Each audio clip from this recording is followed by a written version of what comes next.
Hello. Welcome to our channel. Today we are going to talk about one of the most commonly used antidepressants, selective serotonin reuptake inhibitors, also known as SSRI. We will explain what is SSRI and also the mechanism of action, uses, different types, side effects and discontinuation symptoms of it. So, what is SSRI? SSRI are currently the first choice of medication for depression because they generally have fewer side effects than most other types of antidepressant. So, how come they have less side effects compared to others?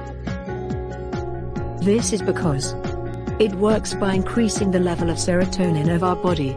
To understand the mechanism of action, let's have a quick look at the synthesis of serotonin. SSRI works by selectively blocking serotonin reuptake at the presynaptic membrane of serotonergic nerve terminals. There are different types of SSRI such as citalopram, escitalopram, fluoxetine, paroxetine, sertraline, and fluvoxamine. Now, let's talk about the uses of SSRI. As we all know, it is currently the first-line antidepressant prescribed for moderate to severe depression alongside psychotherapy. In addition to that, it is also licensed for a variety of uses such as anxiety disorders like panic disorder, general anxiety disorder, OCD, and social anxiety, post-traumatic stress disorder, especially paroxetine and sertraline. In terms of half-life, paroxetine has the shortest half-life of 22 hours whereas fluoxetine has the longest half-life of 4 to 6 days. Its active metabolite norfluoxetine has a half-life of about a week. Thus, it can be prescribed for patients who forget to take their medications regularly. Some even suggest that fluoxetine can be administered bi-weekly or on alternate days. Now, we are going to talk about the side effects. The most common side effect is GI symptoms, like nausea, and it is thought to be the action through 5-HT3 receptors. The most dangerous side effect of SSRI is serotonin syndrome, which is caused by excessive stimulation of postsynaptic serotonin receptors in the blood. The presentations can be easily memorized as increased signs and symptoms around the body. These are increased temperature or fever, increased autonomic activity such as hypertension, tachycardia, nausea, diarrhea, diaphoresis, increased neuromuscular junction activation such as rigidity, hyperreflexia, myoclonus, tremors, increased arousal such as insomnia, anxiety, and in serious cases, agitation and confusion, and eventually coma and death, at the most severe end of the spectrum. Serotonin syndrome can occur with single serotonergic agent at therapeutic dose, but more frequently when there is overdose of a serotonergic drug, which can be SSRI, MAOI or TCA, or when SSRI is used alongside drugs that can potentiate the function of 5-HT in the brain such as MAOI. And hence the simultaneous use of SSRI and MAOI should be avoided. Also, if MAOI needs to be initiated after stopping SSRI, a minimum 2-week of washout period is required in order for the action of SSRI to clear completely. And this washout period can take up to 5 weeks for fluoxetine because of its long half-life.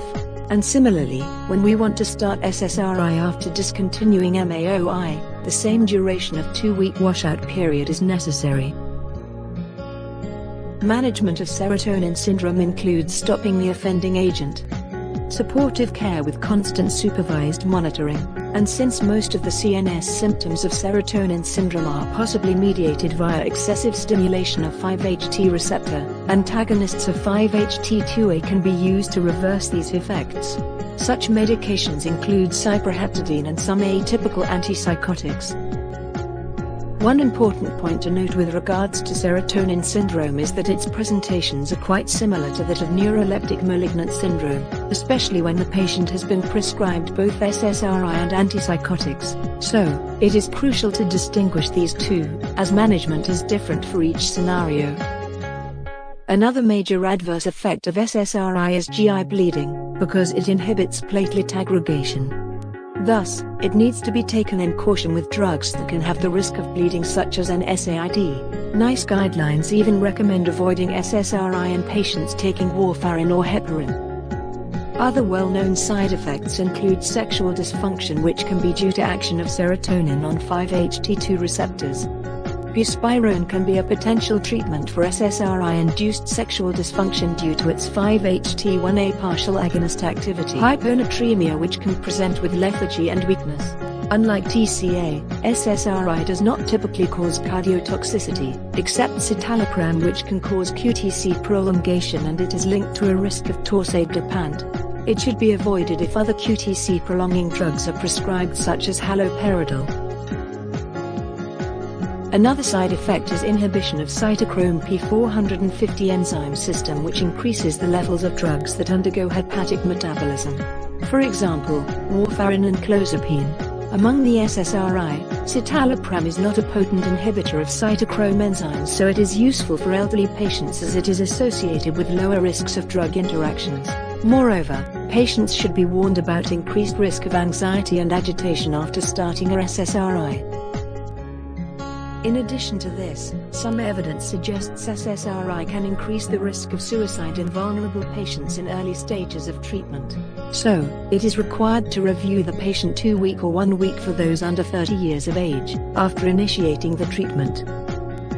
Lastly, discontinuation symptoms can also result from abrupt withdrawal of SSRI, which can manifest as electric sensations in the body, flu-like symptoms, dizziness, insomnia and vivid dreams,